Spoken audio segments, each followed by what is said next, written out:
hearings, the DBM said that with a 20% cut on non-essential MOOE, they would generate around 25 billion pesos in savings. Is that correct? 20% based on their circular today is really just the floor. Certainly, there is room to cut the MOOE of agencies across the Philippine government, starting here in our own House of Representatives. Amidst the crisis, is it really essential that we spend 28 billion pesos on traveling expenses? Kung maaari po, ang aking unang panukala ay not less than 50%. Maraming salamat sa aking prodigal son. Mr. Speaker, I move to recognize the congressman from the 1st District of Batangas, Congressman Leandro Leviste, for his interpellation. The gentleman from Batangas is recognized. Good evening again, Mr. Speaker. Good evening, Leon. Mr. Speaker. Mr. Chair, in our hearings, the DBM said that with a 20% cut on non-essential MOOE, they would generate around 25 billion pesos in savings. Is that correct? That is correct. May I clarify if there's been any update on these plans? On the amounts, Yes. so far with the agencies reporting, because the system is the implementing agencies will submit their reports in compliance with the DBM circular. So far what they've been able to generate is 11 billion in terms of commitment. And what percent is this cut in non-essential MOOE? Is it still 20%? Earlier we were informed that it was close to 80%. There's going to be an 80% cut in non-essential MOOE. No. 80% of the agencies have submitted their commitment to reduce non-essential MOE. But the target there is 20 billion. And I am informed that a number of the large agencies have yet to submit their reports, which their deadline is the end of this month.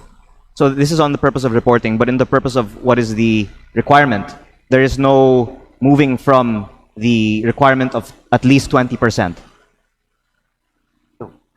That's a floor. Yes. Meaning that's the minimum that they should do. Yes. If they can do more, why not? May I then clarify the purpose of having in Section 30A, line 33 of the bill, that the cut in non-essential MOOE will be 10%, at least?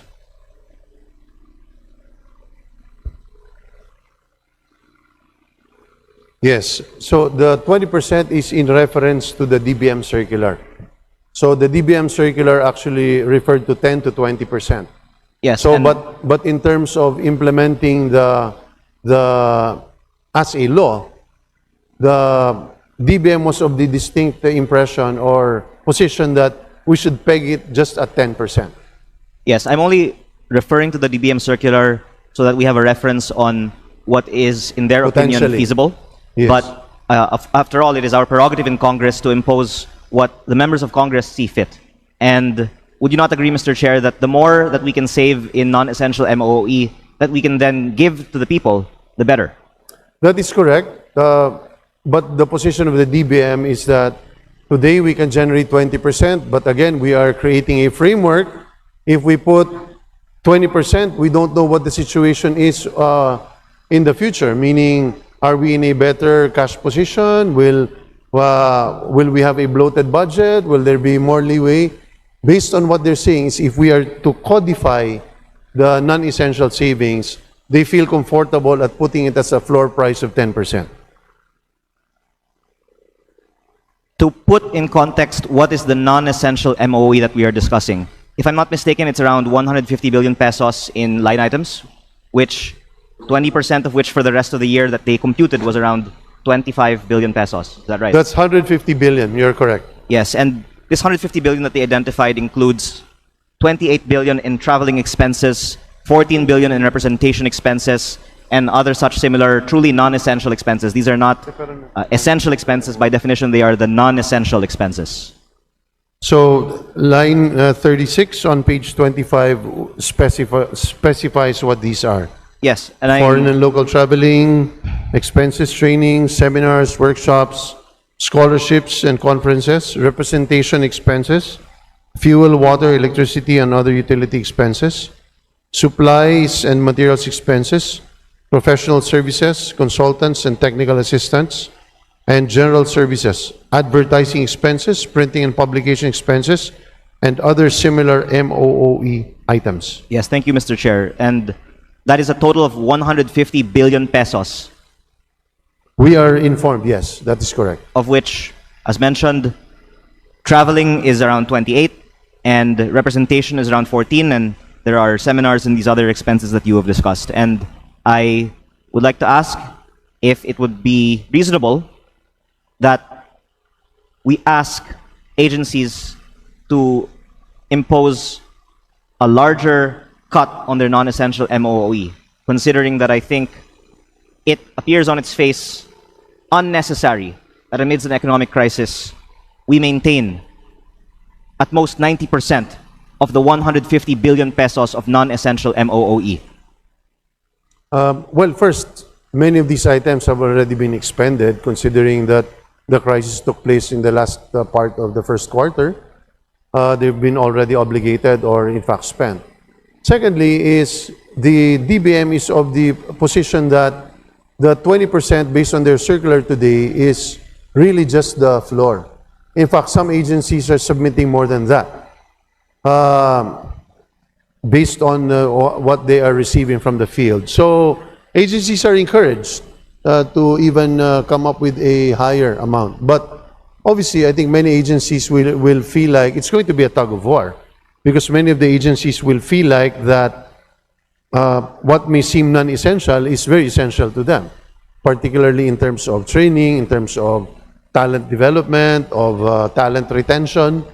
But as we said, there is an emergency, there is a national crisis, then certain things will have to be prioritized, and this is effectively not being prioritized at the moment. Yes, thank you, Mr. Chair. And I'm trying to be constructive, and I think that this is a point that everyone would agree on if asked that amidst the crisis, is it really essential that we spend 28 billion pesos on traveling expenses?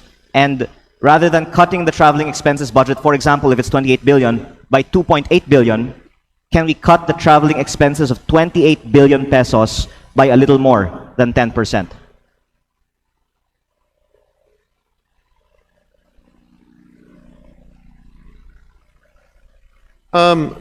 We will, that's part and parcel of what's happening in the field today.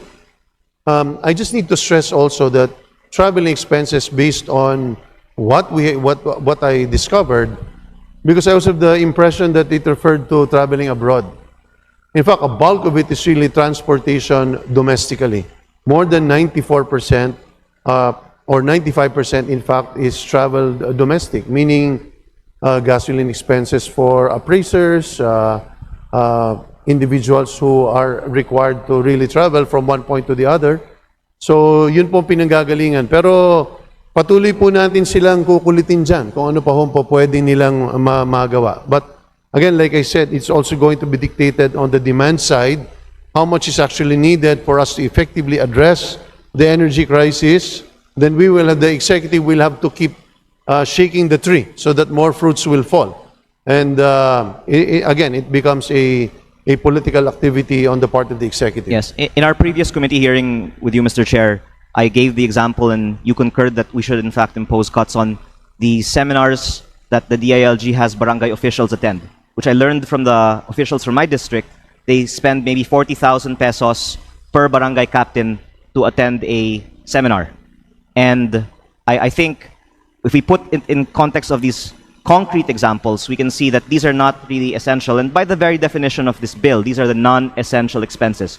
We don't need 40,000 pesos per barangay captain to attend seminars amidst this economic crisis.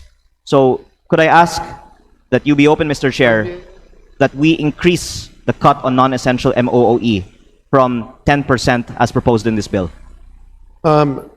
Just to address the point of our colleague, Mr. Speaker, is that in fact the DILG has already imposed a restriction on many of these seminars of our local government officials. Many of these gatherings have already been canceled, national conventions for that matter, or even regional conventions. In light of the call of the President as well as the DBM to be able to set aside these items. So it's already happening as we speak. Yes, and I'm sure they will also argue that this bill's mandatory cut on non-essential MOE is unnecessary because they will do it beyond this required amount anyway. But as you were saying, you need to shake the tree to impose cuts that they otherwise would not do. And so I am asking if you would not agree, and I hope you would agree, that we can ask for more than at least 10% on the cut on non-essential MOOE. And that I hope you can express your position as a member of Congress, and one that is not necessarily the same as these other agencies, because certainly incentive Yes, of an agency is to protect their budget. The incentive of us as members of Congress is to serve our constituents. I'm personally inclined to agree with the position. But as in fact, let's not forget that the executive does not in fact need this provision. They can do it on their own, and they're already doing it. We are simply putting in the provision here as a manifestation of the strong sentiment of Congress that this is one item that needs to be reduced. And they're already doing it. In fact, it's more than 10%. But I don't want us to get out of the thinking that this is a framework. We don't want to codify limits that are only applicable today. The Kalinga is a framework that will be used for the next years. And if we do that, we might be tying the hands of the executive. So, but like I said, the executives in fact already in agreement with you. They're already doing 20%. I keep on wanting to ground this in real examples so that we can appreciate how easy it is to cut it by more than 10% and why cutting it by much more is very reasonable. I don't want to go into the details of how Congress spends its 18.58 billion pesos MOOE for 2026, but I think we have first-hand experience that certainly there is room to cut the MOOE of agencies across the Philippine government, starting here in our own House of Representatives. So I'm asking, Mr. Chair, if in the period of amendments, you will agree that we increase the at least 10% cut in the non-essential MOOE. Like I said, it's something that is worth considering. We will consult with the DBM, and at the appropriate time, we will address the concern. But if I'm not mistaken, the period of amendments will follow this today, and I would like then, hopefully this to be adopted in the period of amendments today, that we increase the non-essential MOE cut from 10%. If I can just give a number now on the floor, I think given we've grounded this 150 billion pesos of non-essential MOE onto things that are really non-essential, as identified by the DBM, then even 50% of a cut on non-essential MOOE is reasonable. But if you'd like to counter-propose a lower number after this interpellation, then I'm open. But I'm not doing this because the savings goes to me. It's savings for the country. And I hope all of us would agree that we should cut as much of the non-essential MOOE as we can. And I hope we can discuss what the precise number should be after this interpellation. Doesn't need to be now on the floor. Like I said, we will consider it at the appropriate time. Thank you, Mr. Chair. I would like to ask again about the suspension on the VAT and excise tax, but maybe I can also discuss this matter with Chairman Kimbo outside of this interpellation, because I'm hopeful that at least on the increase in the cut on the non-essential MOOE, he can agree today to increase it by some amount more than 10%. I'm absolutely open to it. We will confer with the DBM on what is going to be realistic, considering that a huge sum of that MOE has already been spent by the executive. Yes, but the percentage is for the remaining expenditure for the year. Whatever yes. is remaining. I'm absolutely open to that. Thank you, Mr. Chair. Mr. Speaker, Mr. Speaker, I move to recognize Congressman Leandro Leviste from the 1st District for his individual amendment. The gentleman from Batangas is recognized. Mr. Speaker, sa Section 30A, iminumungkahi ko na ang mandatory cut sa non-essential MOOE ay itaas mula 10% tungo sa numero na tatanggapin mo ngayong gabi, kung maari po, ang aking unang panukala ay not less than 50%. Yun ang unang panukala. Ano ang huling panukala? Maaari Okay. ba nating malaman? Sige, Mr. Chair. Ito naman po ay hindi para sa atin, ito po ay para sa bayan, di ba? Kaya Tama. kung mas mataas, mas maganda. At sa kasalukuyan, ang 10% sa non-essential MOOE ay baka mga 12 billion pesos. At ang 20% ay mga 25 billion pesos.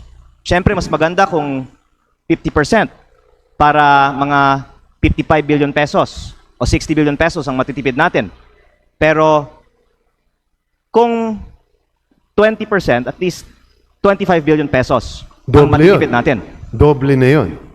Doble na, pero malaki pa rin ang naiiwan na non-essential MOE.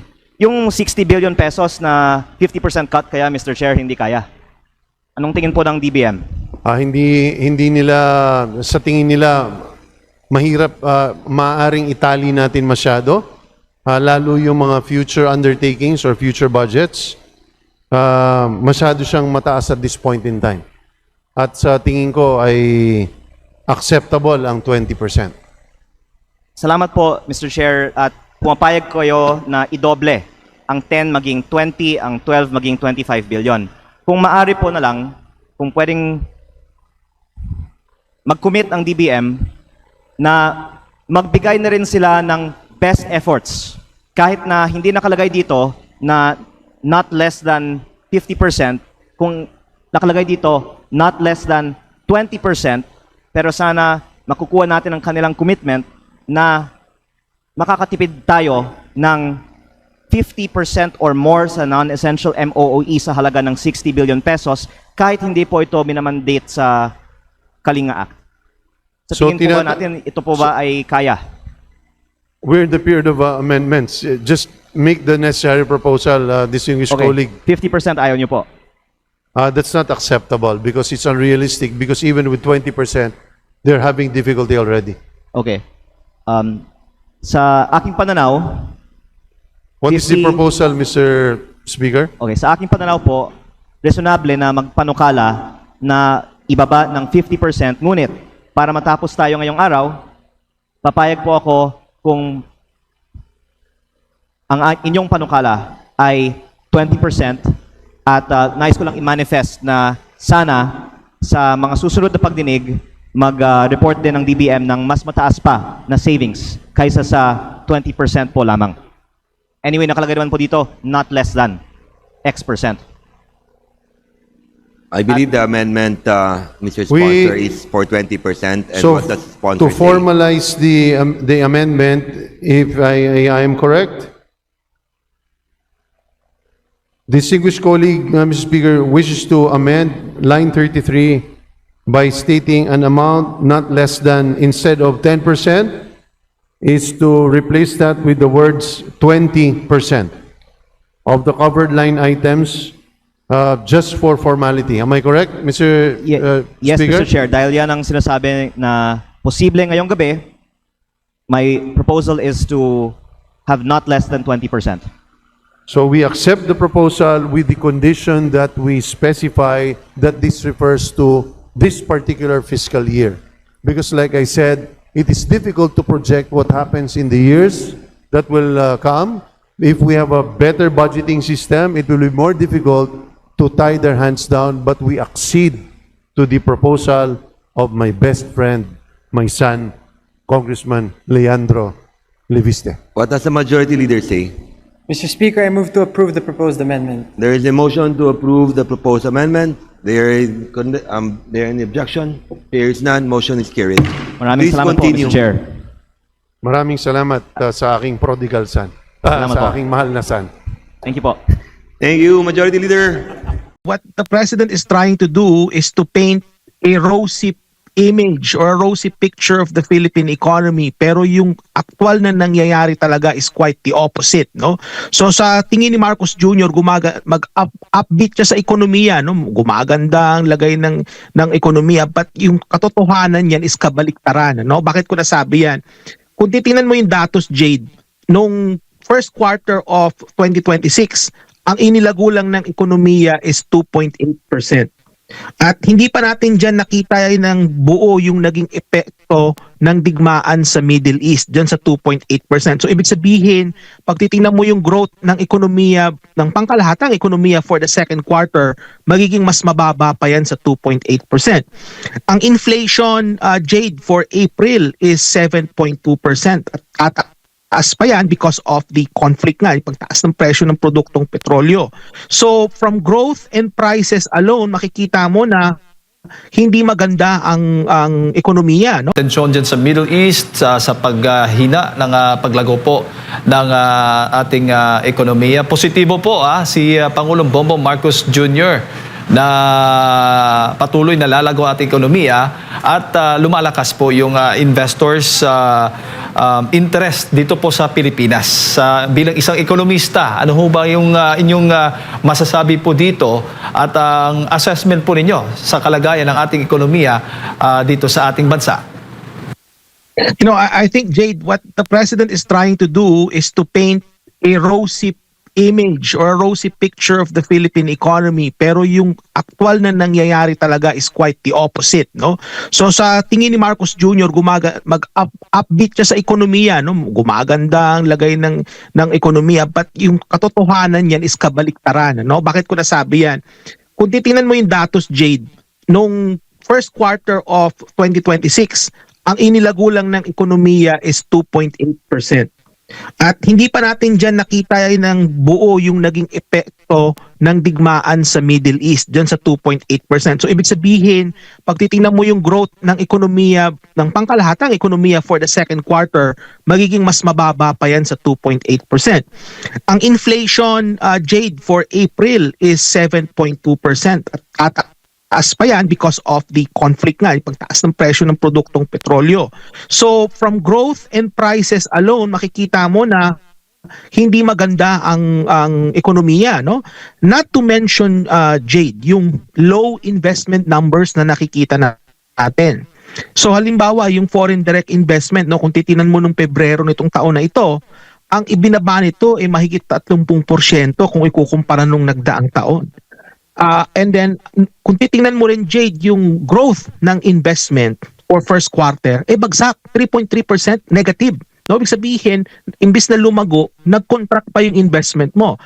Ang industrial output natin, yung manufacturing ng ating bansa, negative 0.1% nung first quarter. At kung titingnan mo rin yung tinatawag na Purchasing Managers Index or PMI nung Marso, bumaba ito ng 50%, nasa 48.3% ito. So ang ibig sabihin niyan, Jade, yung PMI na yan, kapag bumababa po yan, ibig sabihin nagkakaroon ng contraction. So mapo-foresee natin na by second quarter, magkakaroon pa ng contraction ng ekonomiya. Not to mention pa, Jade, ito, add icing on the cake, yung record na paghina ng piso sa dolyar. No, chinek ko ngayon lang, ang halaga ng $1 dyan sa Pilipinas ay nasa 61 pesos and 77 centavos. So, I don't know kung anong nakikita ni Marcos Jr. pero kaming mga economist, nakikita namin ang datos hindi maganda. No? So, I think what the president here is doing, Jade, is he's just presenting a quite a different picture of the Philippine economy, which is very different from what we are seeing in the data, Jade. Opo, pero masasabi ba nating bagsak ng ekonomiya natin o nasa critical level lamang ito ngayon, Dok? May mga sektor na bagsak . So halimbawa ang investment, no? Makikita ninyo na yung foreign direct investment humihina siya at nag-contract pa. So as far as investment goes, ay bagsak. I mean, sino ba naman ang gusto mag-invest sa Pilipinas kung ang politika natin talagang napakagulo, no? They're trying to impeach, well, they've already impeached the vice president, it's now in the Senate, and they want to get rid of her, So isa yan sa mga sources, no?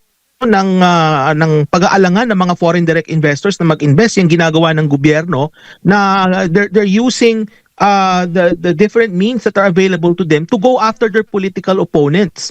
And this kind of governance, no, yung ganyang klase ng pamumuno, yung ganyang estilo yan nakakadagdag sa pagiging unstable ng pamumulitika ng isang bansa na nagkakaroon ito ng epekto sa ekonomiya, no, through foreign direct investment. So nag-aalangan ng investors, Jade, no. So if you look at foreign direct investment, bagsak. Agriculture, hindi ko pa pala na-mention. Nung first quarter, Jade, negative 0.2% ang growth ng agriculture. Bagsak din si agriculture. Kaya nga, isa nga tayo sa mga bansa na merong pinakamatinding risk, no, in terms of sa pag tumaas ang presyo ng pagkain. Isa tayo sa mga bansang makakaranas ng malalang epekto nito, no, because our agriculture sector dapang-dapa na, no. And not to mention yung inflation na nabanggit ko rin kanina, pero yung epekto kasi, Jade, ng inflation matindi yan, lalong-lalo na sa mahihirap, no. So, kung titinan ninyo, may mga sektor naman na lumalago, pero yung lagay ng ating ekonomiya bagsak na, Jade, talaga, no, sa ngayon. Opo. Isa ho ba sa mga faktor o masasabi nating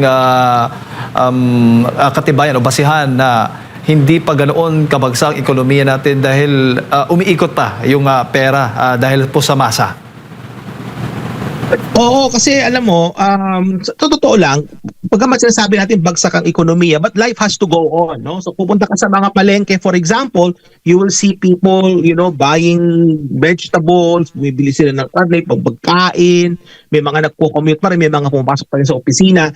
The economy is still moving, no? Umaandar pa rin ang ekonomiya. Pero ang tanong dito, Jade, is umaandar nga yung ekonomiya, pero ang nangyari ba is nakakadagdag ba ito ng mga bagong trabaho? Nagmumura ba ang pagkain? Tumataas ba ang sahod? Gumaganda ba ang buhay ng ordinaryong Pilipino? So yun yung mga metric na tinitingnan natin dyan. And by all indicators, Jade, based on the data that we're seeing, palala ang sitwasyon, lalong-lalo na sa mga kababayan nating mga mahihirap, no? Kumbaga, tatanungin mo sila, mas lalong mahirap ngayon ang buhay kaysa noong 2022, no? Kumbaga, ang nangyari sa ngayon is that the standard of living has declined for many people.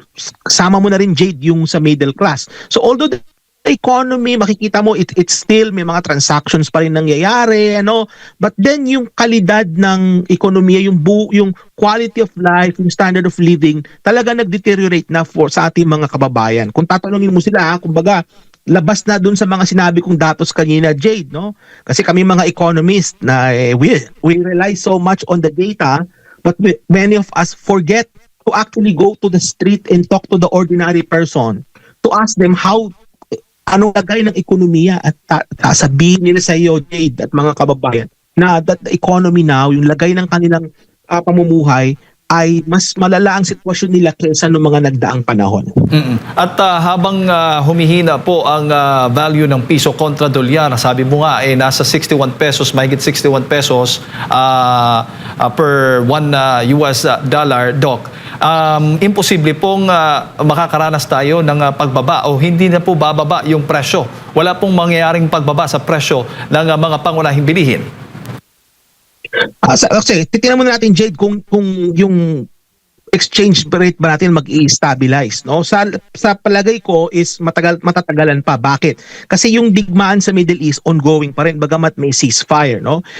Ikalawa is kung titingnan po ninyo, kasi exchange rate yan determined yan ng demand and supply ng dollars. Ang foreign direct investment natin hindi po matumal, no? Hindi siya kagaya nung araw na marami talagang gusto mag-invest sa Pilipinas. Sa ngayon ayaw, nag-aalangan ng mga investors. So which means that kung umukonti yung mga dollars na pumapasok sa bansa, nagmamahal yung dollars. So ang mangyayari niyan, Jade, is for the next little while, hanggat hindi pa na pumapasok itong mga foreign direct investments na ito, asahan ninyo na mas lalo pang hihina ang piso. Not to mention, Jade, na nagmamahal ang produktong petrolyo abroad, no? Kasi ini-import natin, so we need to use more US dollars to buy more of this imported fuel, not to mention pagkain, lalo na yung bigas, Jade. Lalong mas lalala yung exchange rate natin. So mas lalong hihina yung piso, no? So hindi yan maganda sa importers, okay naman yan sa exporters, pero kung titingnan ko susumahin ninyo, Jade, hindi maganda kasi ang pagkain natin ini-import, no? About 25% of our food is imported. Mas mataas ang porsyento niyan sa bigas, no, yung ini-import natin. So, kumbaga, ang tatamaan talaga dito yung mga kababayan nating mahihirap at middle class kasi malaki yung percentage ng kanilang income na napupunta sa pagkain, and many of that is actually imported, Jade, no? So, kumbaga, itong pagkahina ng piso, meron itong spillover effect, no, sa iba't ibang sektor ng ating ekonomiya, at definitely makakatulong ito sa paghila pababa ng paglago ng ekonomiya natin sa mga darating na quarter.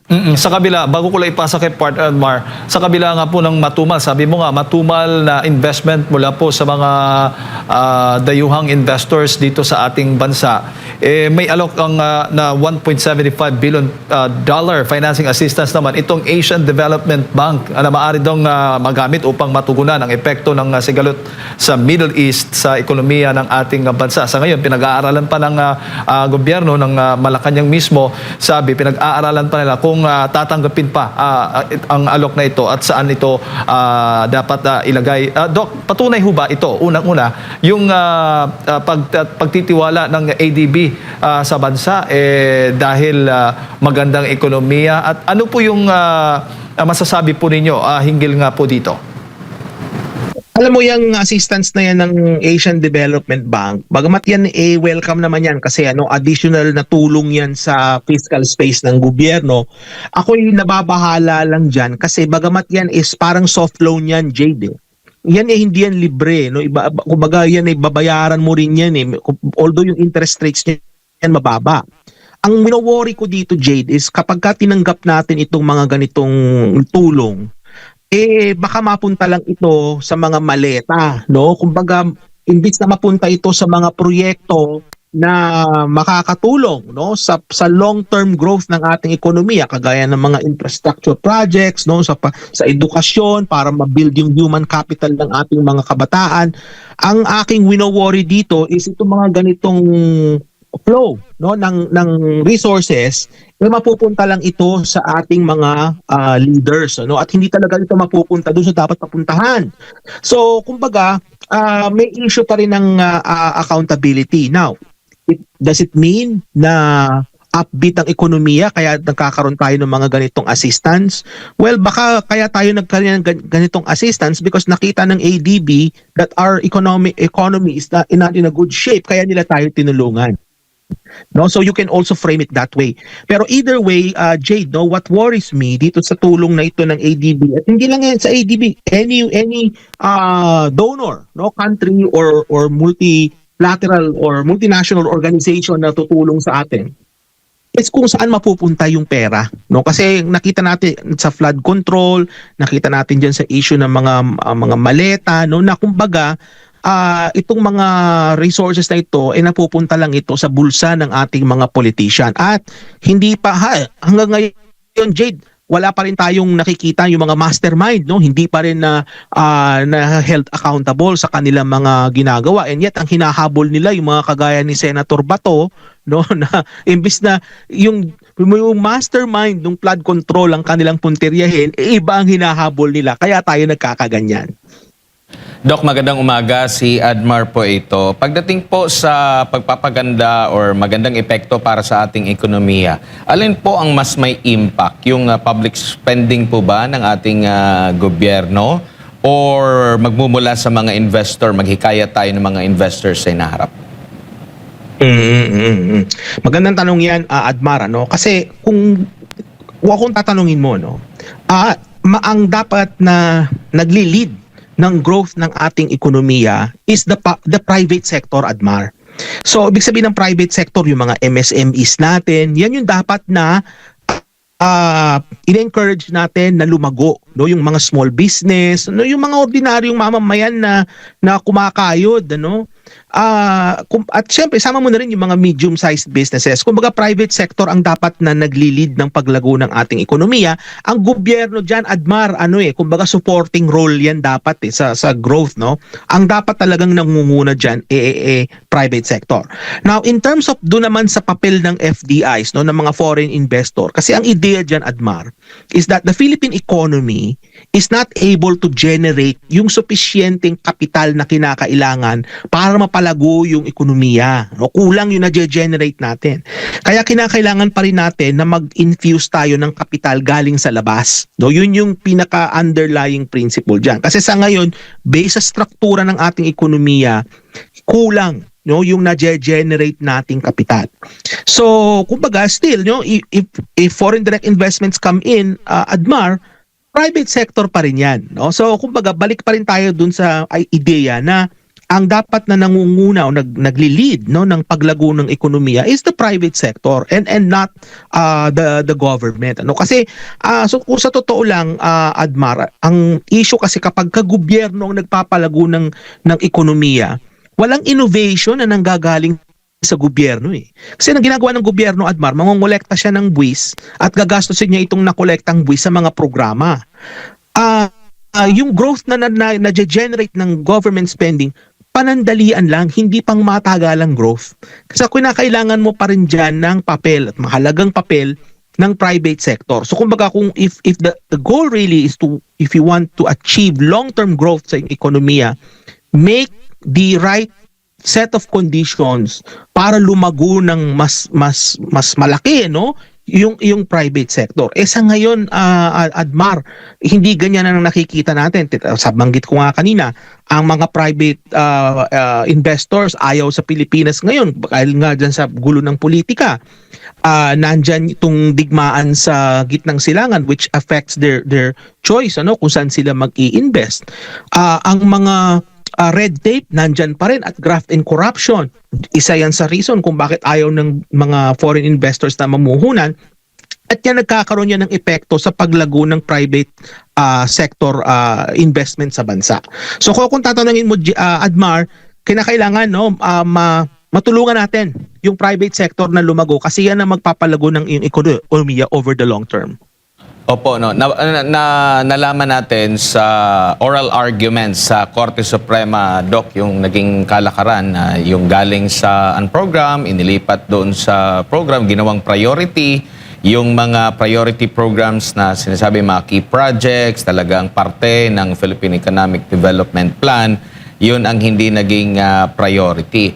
Kung yun po ay may epekto at nakikita sa pag-aaral nila na may epekto para sa ating ekonomiya, Doc, so ibig sabihin ba nito dahil medyo natenga or delayed ba? So sa hinaharap natin, lalo na papalapit na rin yung pagpapalit ng bagong administrasyon, mararamdaman pa rin sa next administration yung posibleng epekto pa rin dito sa naging paggamit or prioritization ng paggamit ng pondo ng bayan sa kasalukuyan po? Yung mismanagement ng pera ng taong bayan, no, na nangyari diyan sa budget, no, nung 19th Congress, hanggang sa ngayon, no, ang magsasuffer niyan, Admar, ay yung susunod na administrasyon.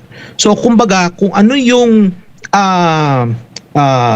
pagbabaliwala, no, ng mga leader natin, no, sa batas, no, kung alin man yung pag-mismanage nila diyan, ang consequence niyan sa susunod.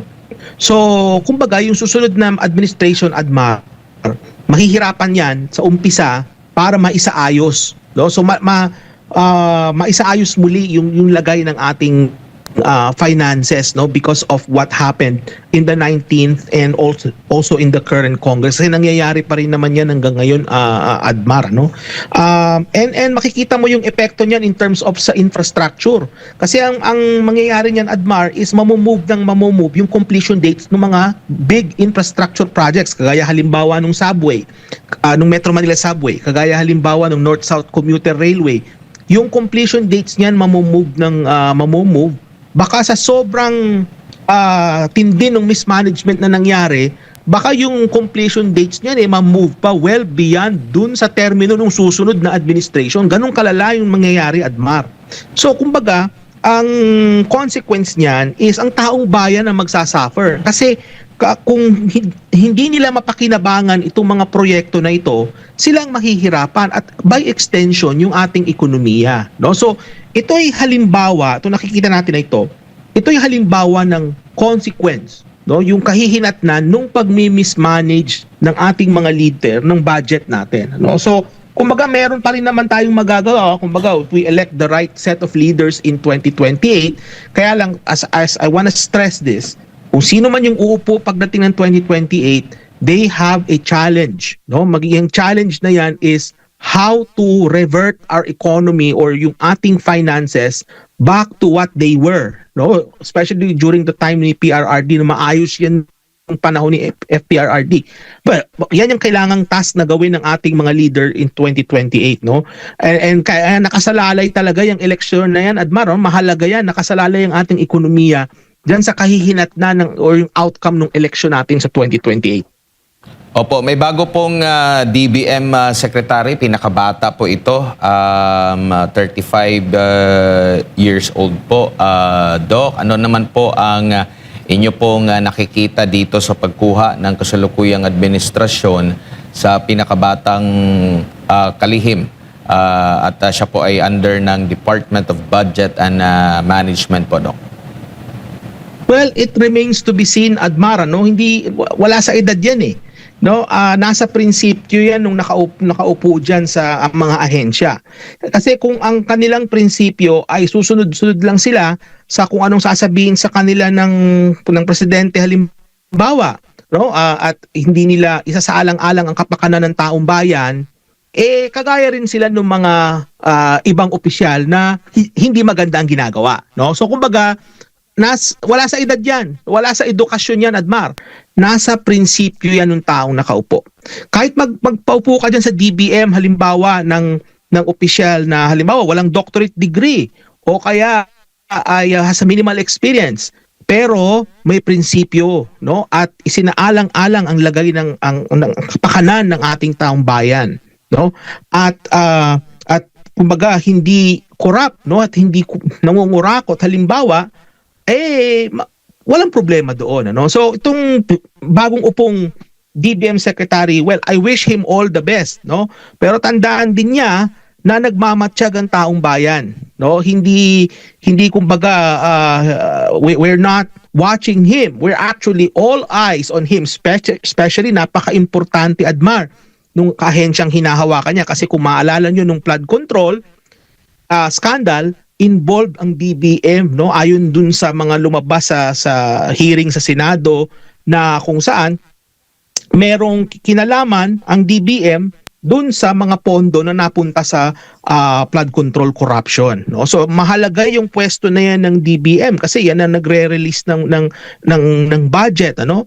If there's any corruption, there's definitely kasali sila diyan if ever there is. So kumbaga, wala sa edad yan, Admar. Nasa prinsipyo yan ang nakaupo.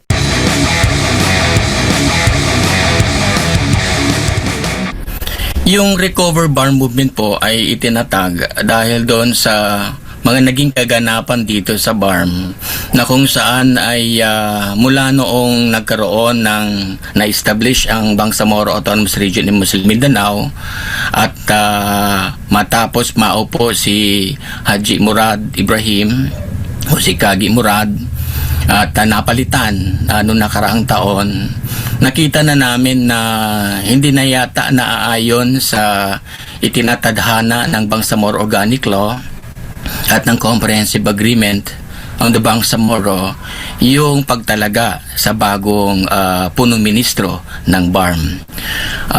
Sunod-sunod po yung mga pangyayari niyan. Nung tinanggal si Kagi Murad, pinalitan na rin ang ilang mga miyembro ng MILF doon sa Bangsamoro Transition Authority. At sa ngayon po ay noong Monday ay katatanggal lamang ng Minister ng MBSTE si Sir Mohagel Iqbal. So nakita ho namin dahil sa sunod-sunod na mga pangyayari ng pagtanggal ay napag-isipan ng ilang mga kasama natin dito sa rehiyon ng BARM lalong-lalo na ang mga miyembro din ng mga MILF at mga CSOs, mga academe at iba't ibang sektor ng kababaihan at kabataan na kailangan na natin ilabas yung mga hinaing na ito at maparating sa national government na hindi na nararapat yung mga ganitong mga pagtatanggal sa mga pamunuan ng MILF sa Bangsamoro Autonomous Region in Muslim Mindanao. Opo. Gaano ho karami yung mga taga-suporta po ninyo ang dumalo dyan sa naging peace rally po ninyo dyan sa Cotabato City? Alam mo, kasamang Jade, noong nagkaroon kami ng meeting ng iba't ibang mga samahan, kasama na dyan yung Bangsamoro Islamic Armed Forces, no, yung armed force ng MILF, at kasama yung mga CSOs din. Ang target ho namin is 36,200. Pinag-usapan ho namin yung Sabado, na finals namin nung Sunday, at ikinasa ho namin ang rally pagka Monday. So in less than 24 hours po nung nagdesisyon kami na ituloy namin, pero umabot ho kami ng 50,000, no? So makita naman niyo sa mga videos at sa mga litrato na punong-puno po yung hilera, yung kalsada ng Governor Gutierrez Avenue hanggang dito po sa main highway ay dinagsa po ng mamamayan dahil nga doon sa naging panawagan natin na kailangan ng i-recover muli yung BARM, no? Kung bakit to recover, kasi nga dahil kami ay stakeholders po, no? Lumahok ko kami sa plebisito para magkaroon ng ma-establish ang Bangsamoro Autonomous Regional Government matapos maaprubahan yung panukalang RA 1154 o yung Bangsamoro Organic Law. Opo. Pero sa kabila nga ng panawagan po ninyo nung kamakailan lamang nitong Lunes, tama, itong peace rally po ninyo, nitong weekend, ay tinanggal pa rin po itong si Murad, si Minister Minister Mohakber Iqbal bilang minister nga po. Ano yung reaksyon ng mga taga-suporta po ninyo matapos nga naging desisyon na ito ni Chief Minister Makakwa? Nung nakuha namin po yung letter ni Chief Minister Makakwa, nakuha namin na-secure namin ang kopya ng letter na pinadala kay Minister Iqbal. Naplano ho namin yung ganitong pagkilos. Nung isinagawa namin ang pagkilos na ito, tinawag ho namin na emergency rally para sana hikayatin ang Chief Minister na huwag niyang ituloy. At ganun na din po yung memorandum na inilabas. Nakita din po namin, naglabas po ng memorandum yung chairman ng Moro Islamic Liberation Front sa pamumuno po ni Haji Murad Ibrahim na hold in abeyance muna yung pagtatanggal para mapag-usapan sa loob ng Central Committee kung ano ang mga dapat nararapat nang gawin. Dahil po nasa period po tayo ng transition, kailangan ho maihanda ang lahat, makonsolida ang pamunuan ng MLF para doon sa regular government, na doon sana ang focus. Ganon din po ang panawagan sana namin ng Recover BARM Movement na wala mo nang galawan po, no? Ayusin natin yung iba't ibang priority codes, ayusin natin ang mga paglalagay ng pagtatatag ng mga ministro, pagpapalakas ng mga ministro, ating yung mga polisiya, yung struktura, para pag humarap na tayo sa eleksyon at magkaroon na ng regular government, ay maayos na ang lahat, no? Hindi po yung sa ganitong yugto pa lamang hindi na natin na naayos yung ating mga sarili, no? So sa kabila nun po, tinuloy pa rin yung pagtatanggal at inassume na po niya yung pagiging minister, no, ng MPHTE. So concurrently po, maliban sa siya ay chief minister, ay siya na rin po yung as of today or as of yesterday, siya na rin po yung minister ng Ministry of Basic, Higher and Technical Education. ano ho bang masasabi ng grupo po ninyo sa kinakaharap na issue o kaso ni Mohaguer Iqbal, kaugnay nga po daw doon allegedly sa pagbili ng nagkakahalaga po ng 2.2 billion pesos na mga education and training materials? Maraming salamat kasamang Jade sa tanong. Pero ayoko pong pumasok doon sa detalye ng kaso. Pero kung mayroon man ng ganitong mga preliminary findings, ito po ay preliminary na findings ng Commission on Audit. So hindi pa ho ito criminal investigation at kahit ito ay criminal investigation, nandyan po yung ombudsman to investigate that case. So dahil preliminary po, so hindi pa ho penal. Kaya tingin namin, hayaan po natin ang proseso ng Commission on Audit dahil tuloy-tuloy naman ang investigation ng Commission on Audit on that. Pero itong pagtatanggal ho ay hindi dapat po hindi po naayon dahil hindi naman po yun penal. So yun din po ang panawagan namin na kung magkaroon man ng pagtatanggal, magkaroon man ng pagpapalit, ay dapat mapag-usapan muli doon sa Central Committee ng MILF na kung saan ang MILF po, ito po yung inatasan nakalagay ho sa Article 16, Section 2 ng Bangsamoro Organic Law na ang Bangsamoro Transition sa Bangsamoro Transition Authority ang dapat ay MILF led po, no?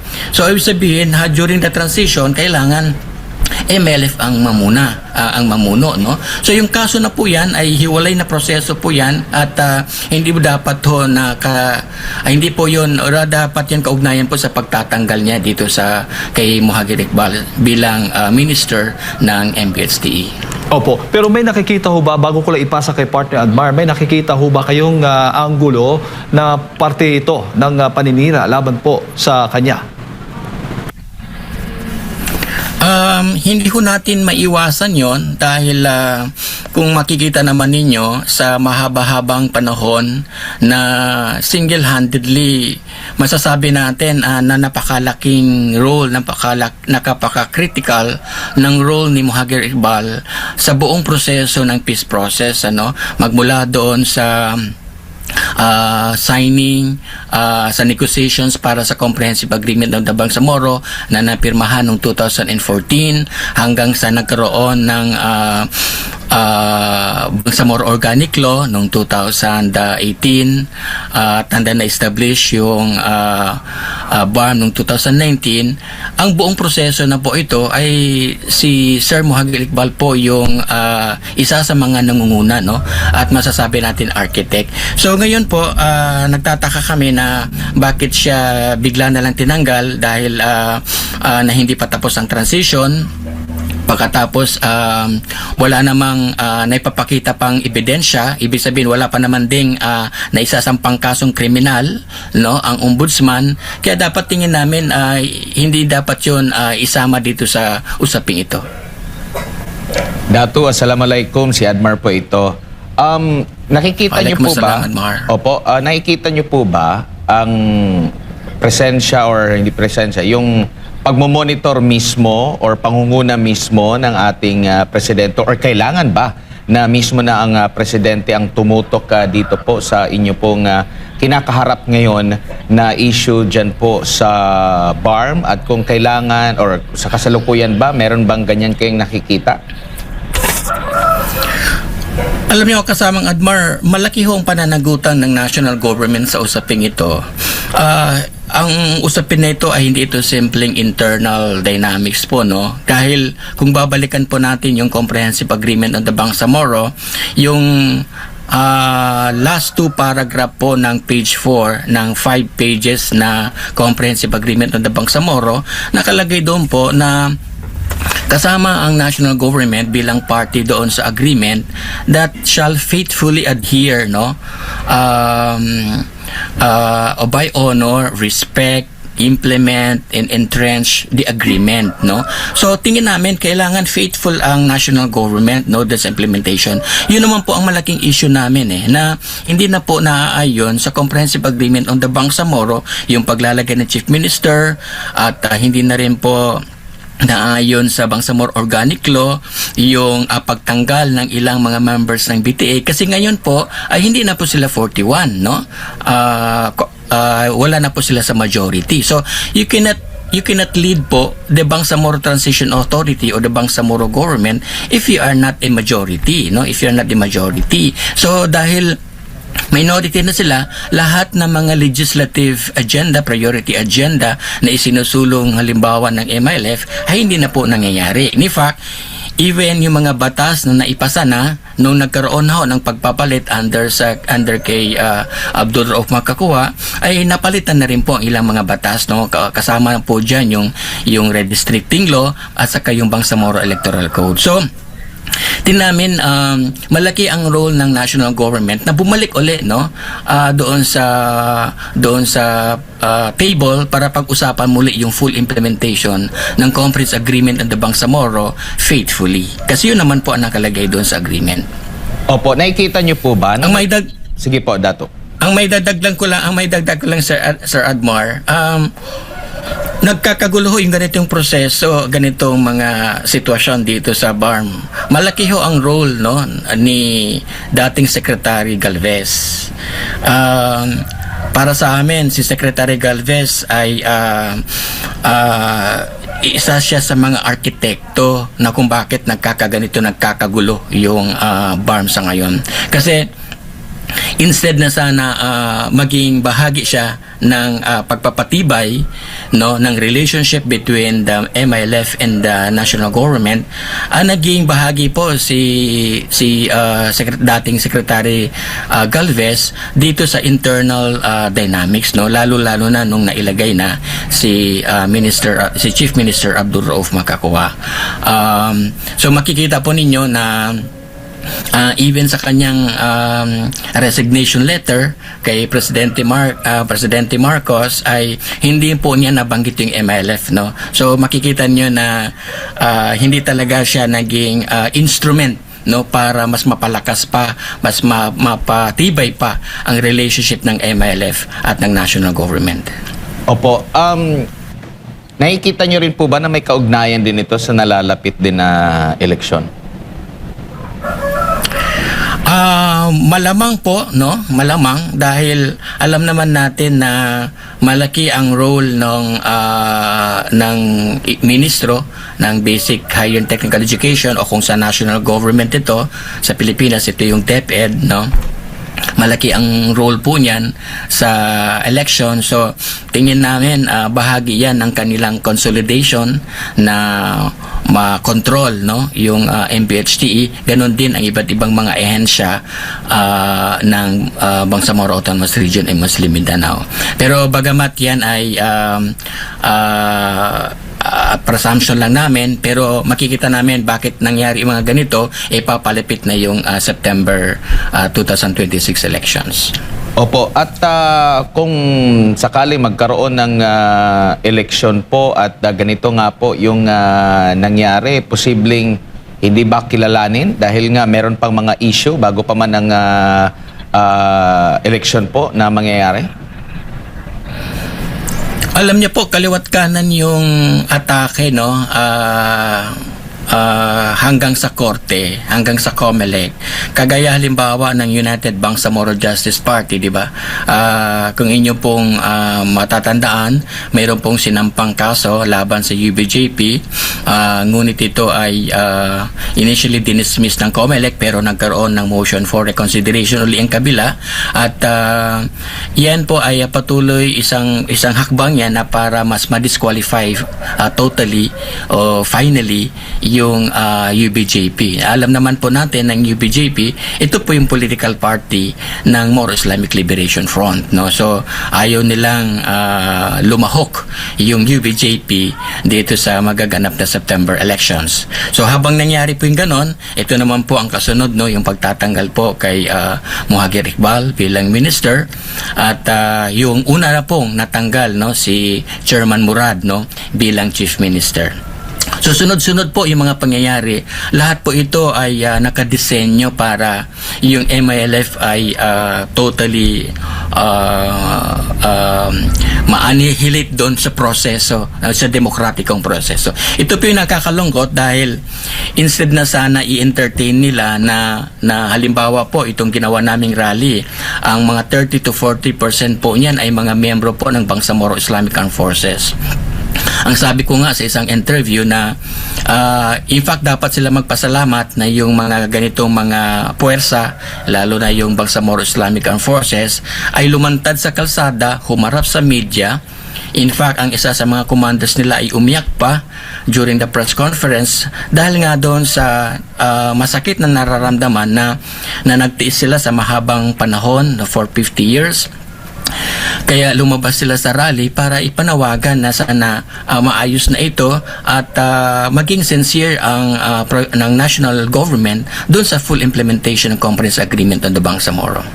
Pero kapansin-pansin dato na ito pong nababanggit nyo po, yung mga pagkakaso, yung mga issue ngayon na dyan po sa BARM, ito po yung mga nangyayari pag tuwing papalapit na po yung election. Tama po ba?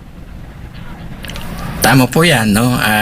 Tama pong observation yan, Sir Admar. Siguro nakikita nila na bago maganap yung elections na yon, lahat ng mga mahalagang mga makinarya, mga resources ay kontrolado nila na. Opo. Sa nakikita nyo po ba, ano yung pinakamabisang pamamaraan para ma-solve o magkaroon po ng solusyon itong kinakaharap po ng mga issues ngayon dyan po sa BARM? Itigil na ba itong mga ganitong klase ng mga gawain at hayaan na lang na gumulong ang eleksyon at bigyan ng karapatan ang ating mga kababayan dyan na pumili ng kanilang magiging leader at hindi dapat pakialaman na kumbaga? May malaking dalawang bagay po no gusto kong ipuntos dito. Una, dapat tigilan na yung mga ganitong internal na hidwaan at pag-aagaw ng mga kapangyarihan na during the transition period. Kung ano man ang nailagay, siya na ang naging chief minister, si Abdurrahman Makakwa, si Muhagir Iqbal ay nilagay naman kasi siya dyan sa MPHT hindi dahil siya ay si Muhagir Iqbal, kung hindi dahil sa pinag-usapan niya ng Central Committee. Kung inyo pong para maunawaan po ng mga nakikinig sa atin, dahil nga po ang MLF, ang namumuno po dyan ay ang Central Committee. Lahat po ng desisyon ng MLF ay dapat ho dumadaan sa kanilang Central Committee. Doon ho pinag-uusapan yan. So ang paglagay ho kay Muhagir Iqbal bilang Education Minister ay decision po yan ng Central Committee, no? At ang paglagay kay Haji Murad Ibrahim dati na bilang Chief Minister ay dumaan po yan sa Central Committee, no? At kinilala po yan ng national government sa panahon no ni Presidente Duterte, no? Opo. Pero ito pong panahon ni Marcos, lalo na sa pangalawang appointment ng